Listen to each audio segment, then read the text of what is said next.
So, your organization is using AI, and you're staring down a pretty huge question.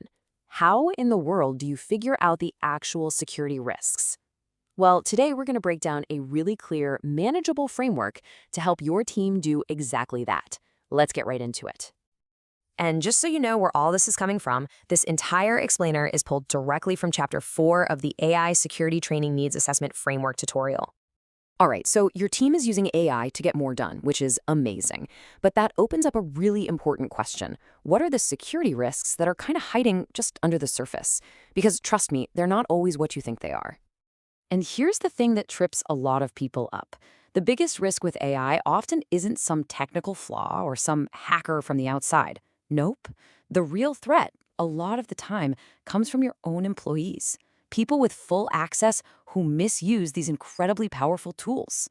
And often, it's a complete accident, just because the guardrails for this new tech haven't even been built yet. This all leads us to a totally new kind of risk. The whole challenge with AI security is just fundamentally different from the IT security we're used to. And really getting that difference, that's the first big step. As the source material puts it, and this really hits the nail on the head, AI security has to focus on risks from people who already have the keys. This could be someone who just doesn't know any better, total ignorance, or, someone who's actively trying to get around the rules. It is truly a human-centric problem. So, how do you even begin to tackle a complex human problem like this? You can't just play defense. You need a proactive, methodical framework. So let's take a look at the solution. The framework lays out this really clear, 6-step process. First, you identify the threats and figure out where you're vulnerable. Then, you look at the likelihood. How likely is this to actually happen? And estimate the potential impact. From there, you calculate an overall risk level. And finally, you recommend how to fix it. It's a logical roadmap that takes you from chaos to clarity. All right, let's dig into that first step, identifying the threats you're actually up against. This is all about making a list, a catalog of everything that could possibly go wrong. So the framework basically groups these threats into 6 big buckets. You've got some familiar ones like data exposure and compliance issues. But then you get into these more AI-specific risks, like becoming over-reliant on the tech, losing your intellectual property, and 2 we're going to look at right now, prompt injection and social engineering. Prompt injection. It sounds super technical, I know, but the idea is actually pretty simple. It's when somebody tricks an AI with a cleverly worded prompt, basically making it ignore its own safety rules. This could get it to spill confidential information or do something it's absolutely not supposed to do. And then you have a social engineering, which AI has put on steroids. Seriously, we're talking about deepfake videos or synthetic voices that are so realistic they could fool an employee into wiring money or handing over their passwords.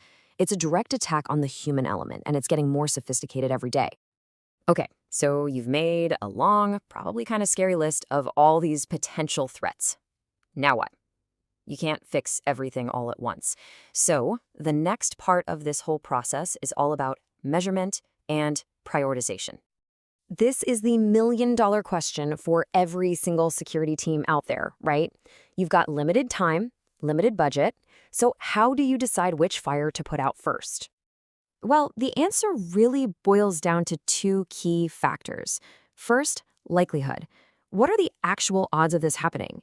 And second, impact. If it does happen, how bad is it going to be for the business? We're talking financial, operational, the whole deal. And this is where you bring it all together. You plot those 2 factors on a risk assessment matrix, just like this one. So you can see a threat that is almost certain to happen and would have a major impact, that lands right in the critical red zone. This simple little tool turns all that abstract worry into a visual, color-coded action plan. And the beauty of this is how simple it makes your next steps. Anything that lands in that critical category needs immediate hands-on intervention, maybe some targeted training.